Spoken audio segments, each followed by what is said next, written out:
जय हिंद, जय महाकाल। प्यारे बच्चों, सीडीएस जुगाड़ से के इस रंगमंच पे बहुत दिल से आप लोगों का स्वागत करता हूं। अब इसमें बताने की कोई जरूरत नहीं है क्योंकि आपको यह बात पता है कि ग्रेविटेशन जो चैप्टर था वो 3 लेक्चर का था। तीनों लेक्चर में वो खत्म हो चुका था। हमने चैप्टर के बीच बीच में टॉपिक्स के साथ बहुत सारे क्वेश्चंस किए, लेकिन हमने ये कहा था कि ओवरऑल एक 30, 35, 40 क्वेश्चन हम लोग और करेंगे, जिसका अभ्यास शीट आपके सामने प्रस्तुत है। इसमें अच्छे क्वेश्चंस भी हैं, नॉर्मल क्वेश्चन भी हैं। 2-4 क्वेश्चन ऐसे हैं जो इसमें गलती से आ गए हैं दूसरे पीडीएफ के, वो हमको नहीं करना, ना तो वो आपको करना है क्योंकि वो आपके सिलेबस से बाहर के हैं थोड़े। हाल फिलहाल के लिए बाकी सारे क्वेश्चंस आपको करने हैं, 1 बाय 1 करके मैं सॉल्व करूंगा और आपको भी सॉल्यूशन निकालना है। ठीक, तो आइए शुरू करा जाए भैया। अगर आप लोग तैयार हैं तो जरा एक बार वीडियो को पॉज करके कमेंट सेक्शन में जाके जय हिंद लिख दीजिए। ठीक है, तैयार है भैया? तो सबसे पहले बहुत सिंपल, आप लोग ये सोच रहे हो गुरुजी मजाक करने के लिए आपने ये क्वेश्चन दिया। मजाक नहीं, अभी सत्य बोल दूं मैं, आप में से बहुत सारे लोग अभी ऐसे होंगे जिनको ये वाला भी क्वेश्चन नहीं आता है, कसम से बता रहा हूं। कह रहा the value of gravitational acceleration on earth. अब बहुत सारे बच्चों को यही नहीं पता है कि ग्रेविटेशनल एक्सेलरेशन को क्या बोलते हैं। स्मॉल जी को ही बोलते हैं। ये जो ग्रेविटेशनल एक्सेलरेशन दिया गया है, ये किसकी वैल्यू है? ये जो ग्रेविटेशनल एक्सेलरेशन, ये कहते हैं कि इसको स्मॉल जी को, उसकी वैल्यू कितनी होती है? 9.8 और मीटर पर सेकंड स्क्वायर होता है। यहां पे देखो मीटर पर सेकंड है, बहुत सारे बच्चे इसको आंसर लगा देंगे। तो 9.8 मीटर पर सेकंड स्क्वायर होता है। ये 8.9 दिया गया है, 8 देखो दोनों में अलग अलग चीजें कर दी गई। तो कुल मिला जुला करके क्वेश्चन टफ नहीं है, बस ऑप्शन उसके थोड़े से ऐसे मिलते जुलते लगा दिए हैं कि अगर आप छोटी सी गलती करते तो गलत कर ले जाओगे क्वेश्चन को। ठीक है, तो ठीक है भैया, आगे बढ़ाते हैं मामले को। ये था पहला क्वेश्चन और सबसे आसान क्वेश्चन था। अब दूसरा वाला क्वेश्चन जरा देखिए, बहुत ही प्यारा क्वेश्चन है। कह रहा है Newton's law of universal gravitation. Universal word का यूज इसीलिए किया जाता है कि पूरे ब्रह्मांड में, पूरे यूनिवर्स में जितने भी प्लैनेट्स, स्टार्स एंड सैटेलाइट हैं, सबके लिए न्यूटन्स लॉ ऑफ ग्रेविटेशन लागू होता, अप्लाई होता है। ठीक है, फोर्स इज गिवन बाय, अब फोर्स का फॉर्मूला अभी सबसे पहले दिन हम लोगों ने यही पढ़ा था, F=g/m2/r²। यहाँ पे r पे पावर 4 दिया गया है, यहाँ पे r² दिया गया, यहाँ पे प्लस का साइन दे दिया, माइनस का साइन दे दिया। तो ये वाला कोई टफ क्वेश्चन नहीं है, लेकिन बहुत सारे बच्चे इस बेसिक क्वेश्चन को भी नहीं करते हैं क्योंकि वो पढ़ते ही नहीं है। तो न्यूटन्स लॉ ऑफ ग्रेविटेशन क्या है? F=g/m2/r²। कैपिटल जी क्या होता है? बहुत सारे बच्चे यही नहीं जान पाते कि कैपिटल जी क्या है। वो यूनिवर्सल ग्रेविटेशनल कांस्टेंट होता है। ठीक है भैया, तो बड़े ही प्रेम से आपने 2 क्वेश्चन कर लिए। अब तीसरा क्वेश्चन आपके सामने पेश करता हूं मैं। कह रहा which law describes the orbits of planets around the sun. अभी कल ही का लेक्चर था जब हम लोगों ने केपलर्स लॉ पढ़ा। केपलर्स लॉ में कितने लॉ थे? 3 लॉ थे, और उसमें सबसे पहला लॉ जो था वो था ऑर्बिट्स ऑफ प्लैनेट्स वाली बात, मतलब लॉ ऑफ ऑर्बिट्स था, जिसमें किसका नाम आता है? केपलर का नाम आता है। आप सबको पता है ना ये बात कि किरचॉफ का नाम आता है, या फिर फैराडे और न्यूटन का किसका आता है भैया? आता है केपलर भाई साहब का नाम। ठीक है, तो जिन लोगों ने पहले ही आंसर लगा लिया है, मैं तुमसे क्या कहता हूं? मैं कहता हूं कि खुद क्वेश्चन ना किया करो। जब क्वेश्चन खुद किया करो, मतलब कि मुझे देख करके ना किया करो। जैसे मान लो मैंने क्वेश्चन अभी जैसे दिया, ये क्वेश्चन मैं बताऊं उससे पहले वीडियो पॉज करके आंसर जाकर के कमेंट सेक्शन में लिख लिया करो, जिससे समझ में आएगा कि आप क्वेश्चन कर रहे हैं। समझ पा रहे हो ना बात को? तो ये है केपलर्स लॉ। अभी जैसे इसके बाद वाला क्वेश्चन मैं देने जा रहा हूं, जो आप वीडियो को पॉज करके लगाएंगे, मक्कारी वाला काम नहीं। वैसे तो बैठे बैठे देख लेते हैं यार, अभी सॉल्व ही कर देंगे, बट आपको खुद करना है। 1 2 3 1 2 3। अगर अच्छे बच्चे हैं तो ये वीडियो को पॉज करिए। ठीक है, ये जियो स्टेशनरी सैटेलाइट के बारे में हमने पढ़ा रखा। वीडियो को पॉज करिए और इसका आंसर लिखिए। पहले मैं पढ़ दे रहा हूं क्वेश्चन को थोड़ा, जिससे चारों ऑप्शन आ जाए, इसलिए छोटा कर दिया period. What would be the height of an artificial satellite that it remains stationary with respect to the earth surface. ये वाली बात हम लोगों की हुई थी। और कितने हजार किलोमीटर ऊपर है अर्थ के सरफेस से, ये आप लोग कमेंट सेक्शन में लिखिए वीडियो को पॉज करके, उसके बाद मैं बता रहा हूं। ठीक है, तो आई होप आप लोगों ने कमेंट सेक्शन में लिख दिया होगा। तो ये होता है 36,000 किलोमीटर, जिसको जियो स्टेशनरी सैटेलाइट कहते हैं। उसका टाइम पीरियड 24 घंटा होता है। अगला क्वेश्चन, फिर से वीडियो को पॉज करना है, आंसर लिखना है। क्या कह रहा है? The sum of kinetic and potential energy is when a missile is launched with a velocity less than escape velocity. कह रहा है एस्केप वेलोसिटी से कम वेलोसिटी पे अगर कोई मिसाइल लॉन्च किया जाता है तो सम ऑफ पोटेंशियल और काइनेटिक एनर्जी की वैल्यू कितनी होगी? मतलब क्या होगा? जीरो होगा, नेगेटिव होगा, पॉजिटिव होगा, नन ऑफ दीज होगा। तो आपको मैं बता दूं, पोटेंशियल एनर्जी -x होता है, तो काइनेटिक एनर्जी जो होता है वो होता है +x/2, और उनका सम जो होता है वो क्या होता है प्यारे बच्चों? वो होता है क्या?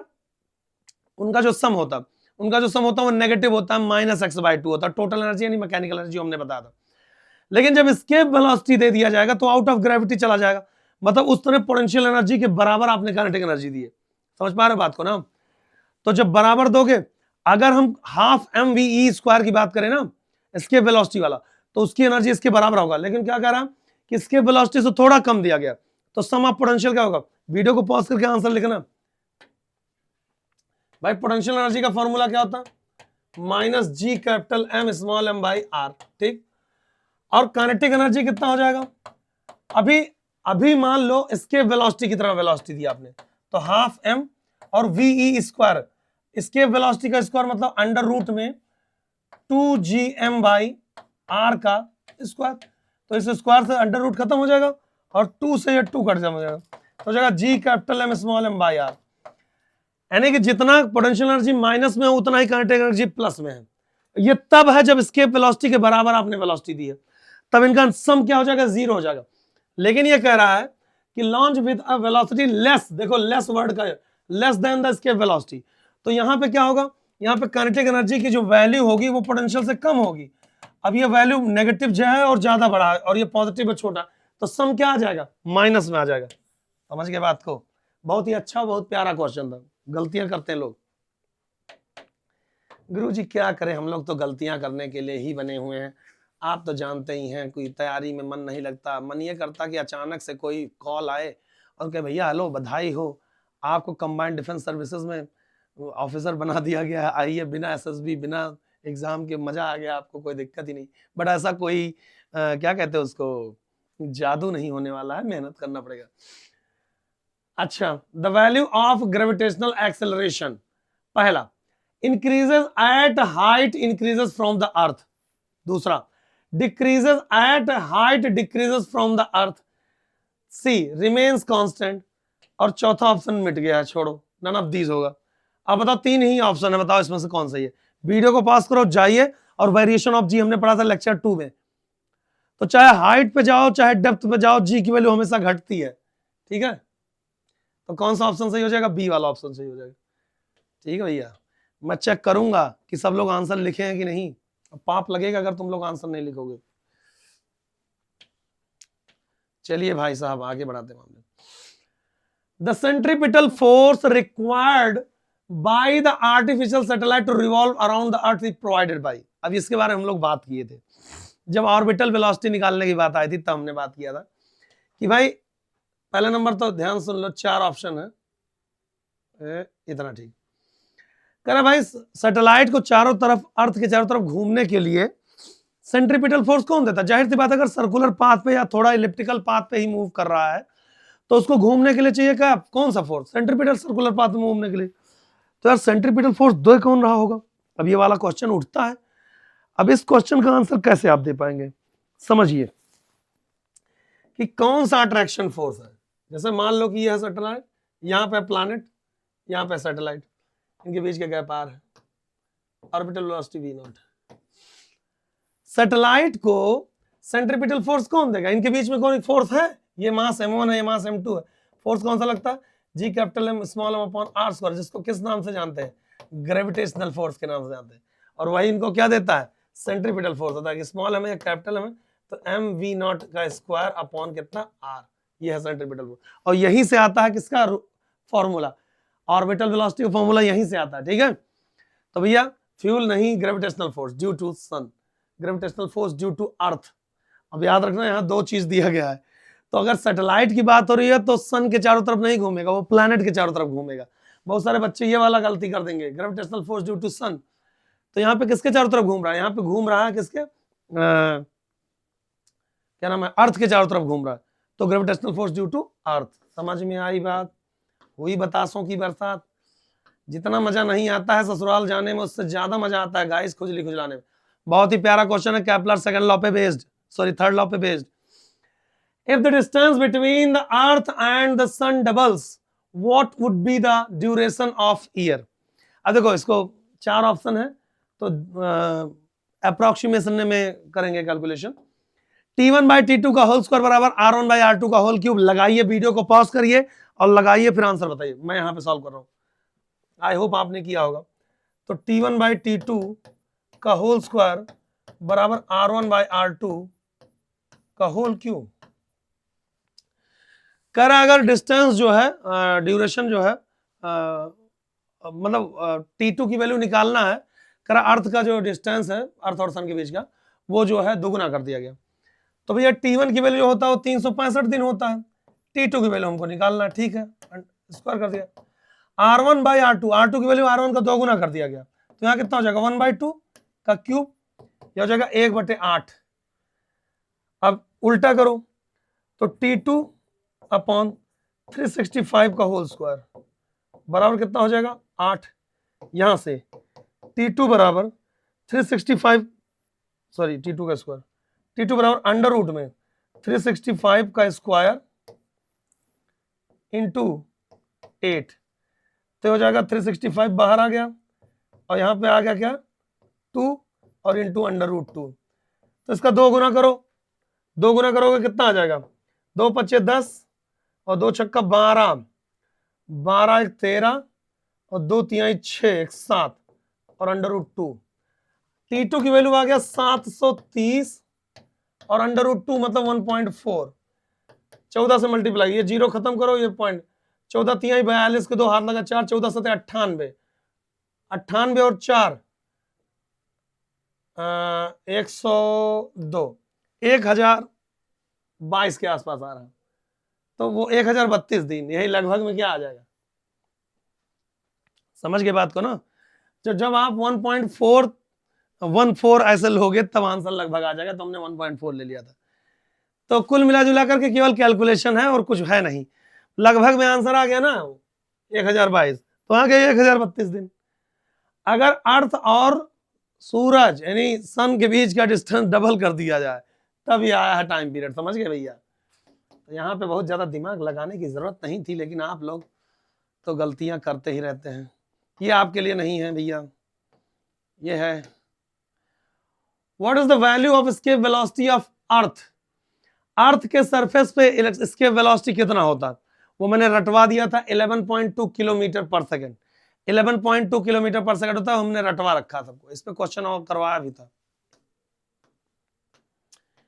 मैं फिरूं श्याम तेरे नाम। देखो, in a manned satellite people experience no gravity and it is known as. बताओ भैया क्या होता है जब मैन सैटेलाइट जो होता है, जब उसमें कोई ग्रेविटेशनल फोर्स फील नहीं होता है, तो उसको क्या नाम जानते हैं, gravity weight, gravitational weight, weightlessness या less weight gravity.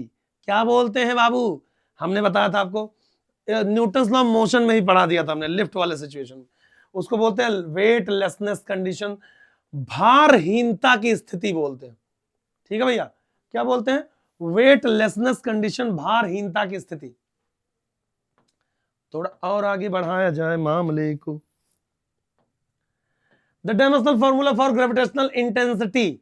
Gravitational intensity मतलब स्मॉल जी की वैल्यू होती है, ये होता है 9.8 मीटर पर सेकेंड स्क्वायर इसका है, तो एल टी पे पावर -2। ये है, देखना यही है कि कितने लोगों ने कितना आंसर कमेंट में जाके किया है, कि सच में पढ़ रहे हो तुम लोग कि बस खाली मजे मजे। अगला question, gravitational force on a particle inside a spherical shell. तो इनसाइड स्फेरिकल शेल मास नहीं होता, तो ग्रेविटेशनल फोर्स 0 होता है। हाल फिलहाल के लिए यहां से क्वेश्चन आपको नहीं दिया जाएगा, ध्यान सुनना। In case of planet's motion on its circular orbit, its velocity remains constant. बहुत दिमाग से लास्ट में मैंने जब केपलर्स लॉ का थर्ड लॉ पढ़ाया था, T square is directly proportional to r cube, उससे पहले हमने सेकंड लॉ पढ़ाया था, dA by d t equals to constant L by 2m, L angular momentum बोला था. Its velocity constant is orbit, its angular velocity remains constant, its angular momentum remains constant, radius of orbit remains constant. तो मैं आपको बता दे रहा हूं angular velocity और sorry it's total angular momentum remains constant. ये सी वाला ऑप्शन सही होगा क्योंकि रेडियस अलग अलग जगहों पे बदलता है, इसलिए एंगुलर वेलोसिटी भी बदल जाता है थोड़ा बहुत. ठीक है. जो प्लैनेट होता है वो जब सन के बहुत नजदीक से गुजर रहा होता है तो उसकी स्पीड स्लो हो जाती है, और जब दूर से गुजरता है तो स्पीड तेज हो जाती है. समझ गए? तो इसलिए एंगुलर वेलोसिटी भी बदल रहा होता है, but angular momentum remain always constant. तो सी वाला ऑप्शन. क्या कह रहा? If the radius of earth is decreased keeping its mass constant then the length of day will. अब आप लोग बताइए भैया. कह रहा है कि अगर रेडियस जो है अर्थ का देखो, कह रहा if the radius of earth is decreased keeping its mass constant then the length of day. अगर मास कांस्टेंट है और अर्थ का रेडियस बढ़ा दिया जाए, क्या कहा गया, सॉरी घटा दिया जाए, तो कह रहा दिन का जो लेंथ है, मतलब दिन बड़ा होने लगेगा कि छोटा होने लगेगा? आप बताइए. आप सबको पता होना चाहिए प्यारे बच्चों कि जब कोई चीज ऐसा घूम रहा है, ऐसा कोई चीज ऐसा घूम रहा है, अगर उसका रेडियस कम कर दोगे ना तो एंगुलर वेलोसिटी बढ़ जाएगी. याद रखना, टाउ इक्वल्स टू जो होता है वो होता है आई इंटू ओमेगा, और आई की वैल्यू होती है एम आर स्क्वायर. अब अगर आर की वैल्यू कम करोगे ना तो ओमेगा अपने आप बढ़ जाएगा, मतलब अर्थ का रोटेशन तेज हो जाएगा, और रोटेशन तेज होगा तो दिन की जो लंबाई है वो क्या हो जाएगी, कम हो जाएगी. क्या हो जाएगा बेटा? डिक्रीज हो जाएगा. याद रखना, अच्छा क्वेश्चन है. इसमें यह भी कहा जा सकता है कि अगर अर्थ का रेडियस, उसके मास को कांस्टेंट करके रेडियस को बढ़ाया जाए तो बताओ दिन की जो होगी लेंथ वो बढ़ेगी घटेगी? तो दिन की लेंथ क्या हो जाएगी? बढ़ जाएगी, क्योंकि ओमेगा क्या हो जाएगा? कम हो जाएगा.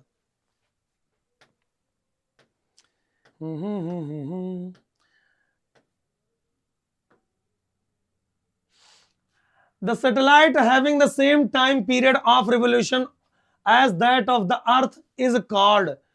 इसको बोलते हैं जियो स्टेशनरी सैटेलाइट. अभी बोला तो था 36,000 किलोमीटर हाइट होता, 24 घंटे टाइम पीरियड होता है. ठीक है, जियो स्टेशनरी सैटेलाइट बी वाला. गलतियां नहीं करना है बच्चा. If the earth would stop rotating then the weight of an object on north pole. ये भी मैंने बताया था भैया, हमने ये चीज सिखाया था आप लोगों को. ये सिखाया था क्वेश्चन. कह भैया अगर अचानक से अर्थ रोटेट करना बंद हो तो रोटेशन वाला हमने बताया था जी बराबर G minus omega square R E cos square theta.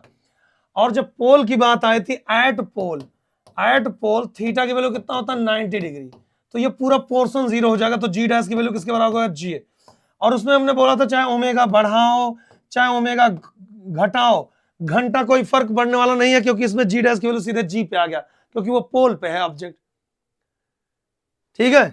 तो भैया आदमी का जो वेट होगा वो क्या होगा? ऑलवेज कांस्टेंट होगा, कोई फर्क नहीं पड़ेगा. आई होप आपको समझ में आया होगा. चलिए अगला क्वेश्चन की तरफ बढ़ते हैं. स्टेट ट्रू और फॉल्स. ये भी एक है. Gravitational force is a conservative force. ये सही है या गलत? जाहिर सी बात है कंजर्वेटिव फोर्स है. Wait of an object in a free fall चाहे वो लिफ्ट ले लो चाहे सैटेलाइट, इज इक्वल टू, जब कोई ऑब्जेक्ट फ्री फॉल कर रहा होता है तो वो वेटलेसनेस कंडीशन का परिस्थिति उसके अंदर पैदा होती है, और वेट कितना होता है? जीरो होता, शून्य होता. Which of the following is true for an artificial satellite revolving around the Earth's circular orbit? Its linear velocity is constant, acceleration is constant, its acceleration keep on changing, its angular velocity is constant. No, its acceleration also keep on changing. ये वाला सही रहेगा, क्योंकि direction ही बदल रहा है ना, centripetal acceleration. ये सारे क्वेश्चन ऑलरेडी आपने कर रखे, सर्कुलर मोशन में ऑलरेडी हमने करवा रखा था ऐसा कुछ. How does the weight of a body change with an increase in the speed of rotation of earth. अब जब अर्थ का रोटेशन जो है बढ़ेगा, देखो तो जी डैश की value G minus omega square R E cos square theta होता है। ओमेगा बढ़ेगा तो वो वाला पोर्शन बढ़ेगा जो इसमें से घटाया जा रहा है, तो जी डैश की वैल्यू क्या होगा, अगर ओमेगा की वैल्यू बढ़ाओगे तो जी डैश की वैल्यू क्या होगा, घटेगा। तो वेट की वैल्यू भी क्या होगा, घटेगा। वेट का मतलब डब्ल्यू है, ये डब्ल्यू ओमेगा नहीं। तो weight of body will increase, weight of body will decrease, ये वाला ऑप्शन। समझे बात को, समझे भैया बात को। वीडियो को पॉज करके क्वेश्चन लगा करके और आंसर जाके कमेंट सेक्शन में लिखते रहना। अब इस क्वेश्चन को लगाना है तो वीडियो को पॉज करिए और जाके लगा देना। आंसर लिखना जरूर कमेंट सेक्शन में, प्यारे बच्चों, बहुत मार खाएंगे आप लोग। What would be the escape velocity of a planet whose mass and radius are doubled from earth with the escape velocity of earth taken as VE। करा मास और रेडियस दोनों जो है डबल कर दिया गया। तो ये सेम क्वेश्चन मैंने करा रखा है, ये हो जाएगा अंडर रूट में जी मास ऑफ प्लैनेट और अपॉन रेडियस ऑफ प्लैनेट, ये होता है 2 होता है। और मास ऑफ प्लैनेट क्या कर दिया है, अर्थ के मास का 2 गुना किया है, और रेडियस ऑफ प्लैनेट भी अर्थ के मास का 2 गुना कर, सॉरी रेडियस का 2 गुना कर दिया। तो भैया अंडर रूट में 2g इंटू 2me और डिवाइडेड बाई 2re, 2 से 2 मर गया तो अंडर रूट में क्या आ गया 2gme अपॉन re, और ये किसके बराबर आ गया, इसके velocity from the surface of earth.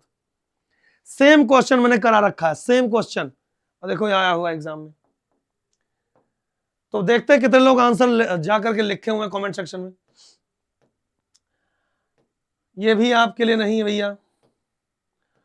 Weightlessness is experienced by an object inside a satellite even though the moon is a natural satellite of earth.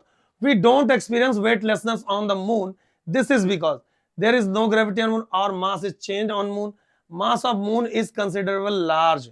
समझ में आई बात। जैसे कहते हैं जो आर्टिफिशियल सैटेलाइट होता है उसमें जब हम रहते हैं तो वेटलेसनेस कंडीशन हमको मिलता है, लेकिन जब हम मून पे जाते हैं जो नेचुरल सैटेलाइट उस पर नहीं मिलता। तो भाई मून का जो मास है वो जो आर्टिफिशियल सैटेलाइट है ना उससे कई लाखों करोड़ों गुना ज्यादा है। आर्टिफिशियल सैटेलाइट क्या होता है यार, 50 क्या नाम है 1000 टन, बहुत ज्यादा वजन हो गया। वहां इतना भयानक वजन है यार, और 1000 टन भी हम नॉर्मल बता रहे हैं, उससे भी कम सैटेलाइट, छोटे छोटे सैटेलाइट भेजे जाते हैं 20 टन 30 टन ऐसे। तो भैया mass of moon is considerably large, हम कंसीडर कर सकते हैं अर्थ के सामने, ठीक है, इतना भी छोटा नहीं है। और वहां पे जी की वैल्यू g/6 होती है, मतलब अगर यहां पे तुम 60 किलो के हो तो वहां पे 10 किलो फील करोगे। The height eight which the weight of body becomes 1/16 of its weight on the surface of अर्थ।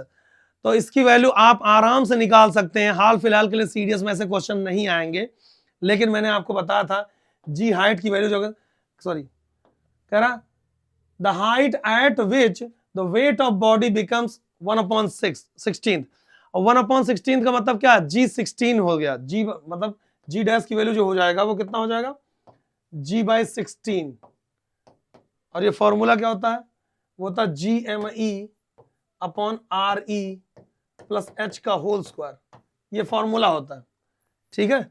और स्मॉल g की वैल्यू उठा के रख दो अगर रखना चाहते हो, या फिर re कॉमन ले लो इसमें, तो ये हो जाएगा g अपॉन 16 बराबर re कॉमन लोगे तो gme अपॉन re स्क्वायर बाहर आ गया, और यहाँ ब्रैकेट में 1 प्लस h/re का होल स्क्वायर हो गया, और gmi अपॉन re स्क्वायर ये स्मॉल g के बराबर, तो दोनों काट दिया हमने, अरे इसी के बराबर होता है ना। तो 16 किसके बराबर हो गया, तो 16 और स्क्वायर रूट लो इधर, तो 1 प्लस h/re ये बराबर हो गया 4, तो h/re बराबर हो गया 3, h बराबर कितना हो गया बेटा 3re, कितना हो गया भैया 3re, ये नीचे वाला ऑप्शन, ये चौथा ऑप्शन। बहुत ही प्यारा क्वेश्चन, ये टाइप का क्वेश्चन हमने करवा रखा है, ठीक है भैया। The value of acceleration due to gravity will be highest at, small G की वैल्यू मैक्सिमम कहां होती है, मैंने बोला था सरफेस पे, और सरफेस पे भी सबसे ज्यादा कहां, पोल्स पे। तो अगर खाली सरफेस कह रहा है at the surface of at the centre of earth is same at all points R distance above the, नहीं, at the surface of earth, या किसी भी प्लैनेट की बात करें तो उस प्लैनेट के सरफेस पे ग्रेविटी मैक्सिमम होती है। What is the source of energy for an artificial satellite? आपको पता है सोलर पैनल लगा होता है उस पर, तो सोलर एनर्जी से चलता है। Mass of an object on earth is 12 kg, what is the its weight on moon? अब अगर अर्थ पे 12 kg है तो मून पे कितने kg हो जाएगा?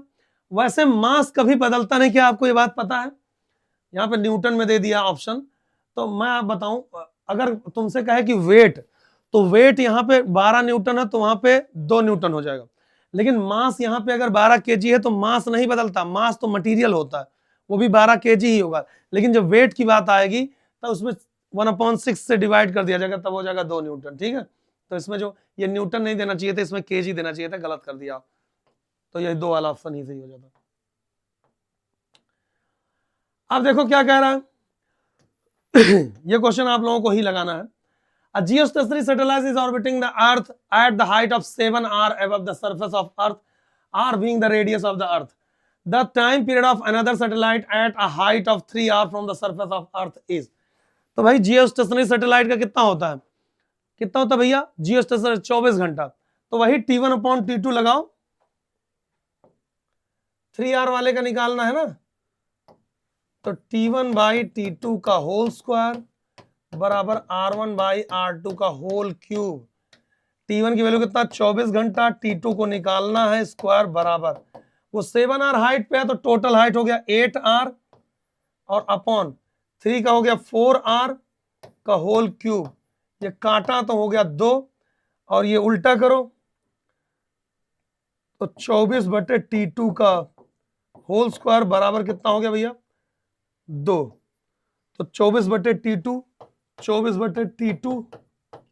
बराबर हो गया √2, T2 बराबर हो गया 12 √2। कितना हो जाएगा भैया? √2 से डिवाइड करो इसमें, 8 3 24, 8 √2 कैसे? 6 √2, 6 दूनी 12, 24/T2 का होल स्क्वायर हो जाएगा √2। अच्छा क्यूब है ना इसका, तो 2 दूनी 4 दूनी 8 हो जाएगा।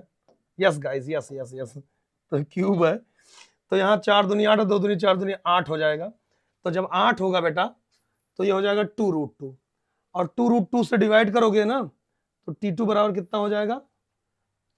T2 बराबर हो गया 24/2 √2, तो 2 12 और √2 करोगे तो 6 √2 आंसर आएगा। ये 6 √2, कुछ नहीं करना था, बस खाली एक कैलकुलेशन सिंपल था। T1/T2 का एक बार मैं हट जा रहा हूं, आप देख लीजिए। T1 भाई कह रहा है कि पहला जो सैटेलाइट है वो जियो स्टेशनरी है, या जो भी हो, जियो स्टेशनरी बोला इसलिए हमको पता चल गया टाइम पीरियड कितना, 24 घंटा। कह रहा वो अर्थ के सरफेस से 7r हाइट पे, तो सेंटर से दूरी कितना होगा? 8r। कह रहा अब उस सैटेलाइट का बताओ जो 3r हाइट पे है, तो सेंटर से हाइट कितना हो गया? 4r। तो भाई T1 24/T2 निकालना, स्क्वायर कर दिया, ये हो गया 8r/4r, तो 4 दूनी 8, 2 बचा, 2 का क्यूब था तो यहाँ गया 8। अब ये स्क्वायर रूट लगाओ तो 2 √2 आ जाएगा, तो T2 की वैल्यू हो गया 24/2 √2, तो 2 से 24 कटा 12 आ गया, 12/√2 हो गया 6 √2। समझ गए? तो आ गया तीसरा वाला ऑप्शन। तो इतने सारे क्वेश्चन आपने कर लिए भैया। Value of the G at the surface of earth is 10 metre per second. The value of G at the height of RE from the surface of earth कितना होगा भैया? तो जैसे स्मॉल g की वैल्यू हमने क्या निकाला था? GH की वैल्यू वो होता था GME upon RE plus H का होल स्क्वायर। अब H की वैल्यू भी कितना दिया? RE का होल स्क्वायर करोगे तो हो गया GME अपॉन ये हो गया 4RE स्क्वायर, और इसकी वैल्यू क्या है? स्मॉल g की वैल्यू कितना दिया गया? 10/4 करोगे कितना हो जाएगा बेटा? 2.5 मीटर पर सेकंड स्क्वायर। कौन सा ऑप्शन आ गया? ये सेकंड वाला। समझ गए? तो बड़ा ही आसान टाइप का क्वेश्चन दिया गया है, कोई कठिन क्वेश्चन नहीं है बेटा, आपको बस ये करना है कि बढ़िया से करना है। करा 2 सैटेलाइट्स हैं A and B having masses in the ratio of 4:3 are revolving in circular orbits of radius 3r/4r around the अर्थ।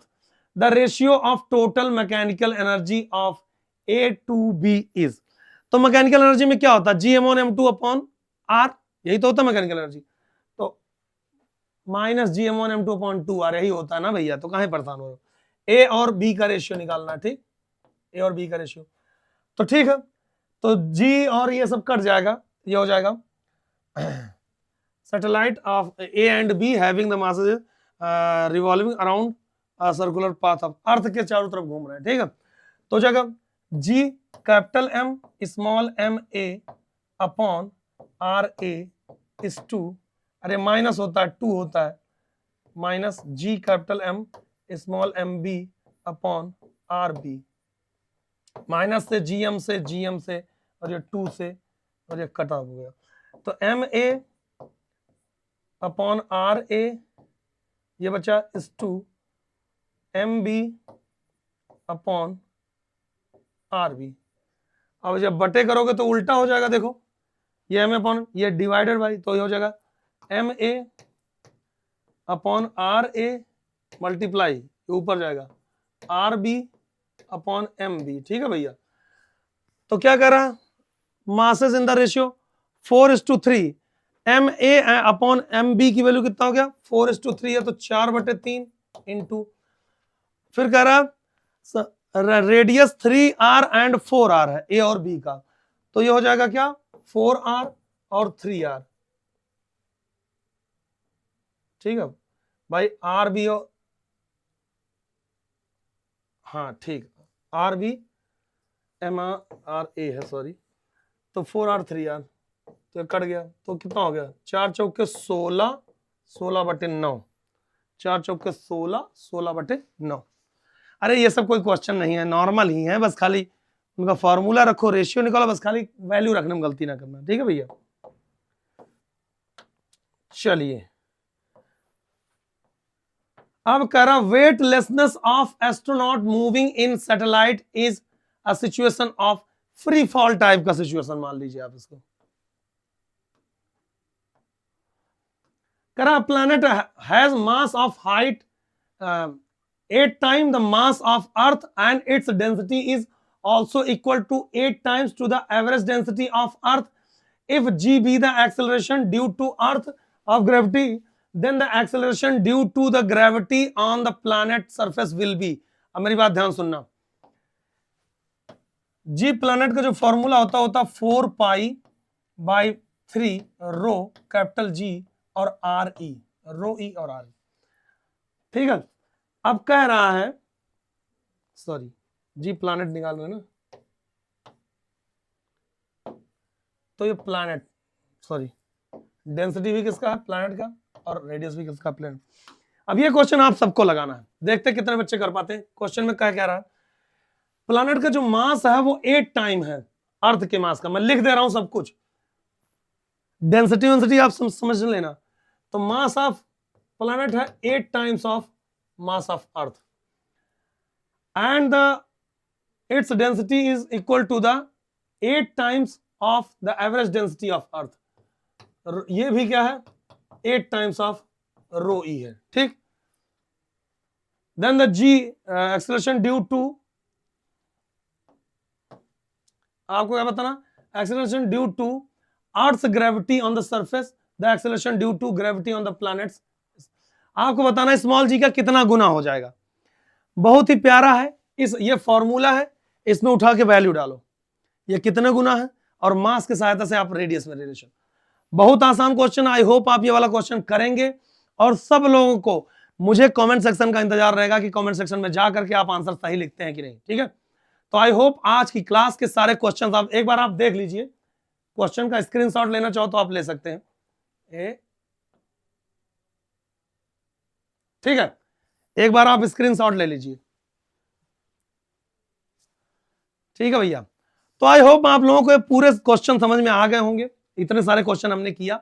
एक लास्ट क्वेश्चन इसको आप करेंगे और कमेंट सेक्शन में जाकर के लिखेंगे कि आंसर सही क्या है, ठीक है। तो आज के लिए इतना काफी है, फिर मिलते हैं कल सेम टाइम सेम जगह, तब तक के लिए जय हिंद जय महाकाल, ढेर सारा प्यार फ्रॉम एमजेएस परिवार, लव यू प्यारे बच्चों। कल पढ़ेंगे हम लोग लाइट रे ऑप्टिक्स।